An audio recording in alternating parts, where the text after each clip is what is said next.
I had gone to my doctor for my regular checkup, and she said, Tracy, it's been 3 years since you've gone for a mammogram.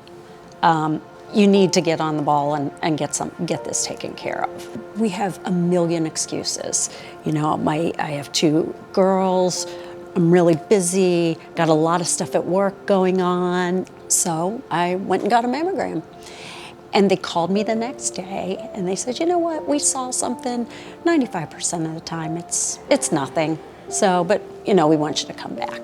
I got a shock like I never expected.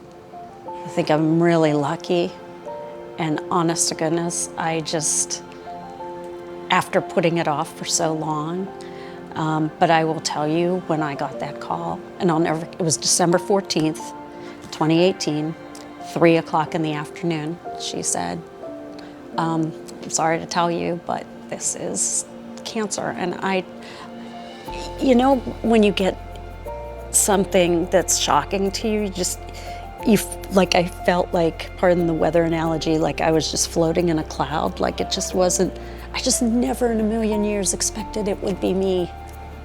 Never. And you hear that word cancer, and it's debilitating to hear it no matter what stage that you're in, you know.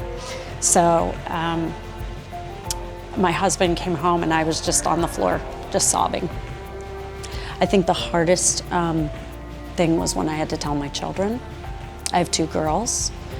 This is something, of course, that they're going to have to be very strict and religious about following, of course, because now there is this family history.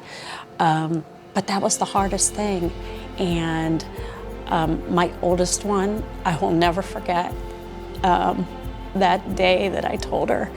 And I went up to go to sleep, and she tucks me in, by the way, every night, because I go to bed at 6 o'clock, and my children tuck me in to bed.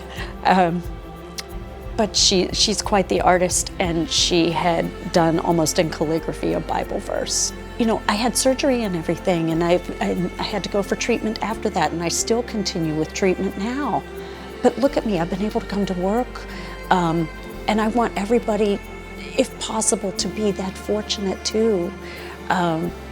You have to take care of you, and don't be afraid. I'm still in treatment. I'm still undergoing some treatments. So I really want to say that I am a survivor and cancer-free at this point, but I still have to do, you know, some treatments even post. But again, I feel so lucky, because a year ago, I didn't know what was going to be going on. And for months before I had the surgery, you know, you do live in this fear. After I made my announcement, I heard from so many women that said, oh gosh, I always heard that it hurts, so I've never gone. Exactly. It doesn't. Believe me, I wince at a flu shot or a mosquito bite. If I can get through this, seriously, when I got my ears pierced in 7th grade, they had to call a nurse. My mother knew to take me a nurse because they had to get out smelling salts for me. No joke. It really isn't painful. Please don't ever be too busy to take care of yourself. I mean, that's my biggest message, I think. But I seriously think God gave me a little push to get through that. But my faith certainly has a lot to do with that. And believe me, there are moments when I said, you know, not why me, but why not me? Don't be afraid because you're afraid of what the diagnosis is going to be. Don't be afraid because you think it's going to hurt. Because you know what, if you keep putting it off, like I did, my situation could have been a lot worse.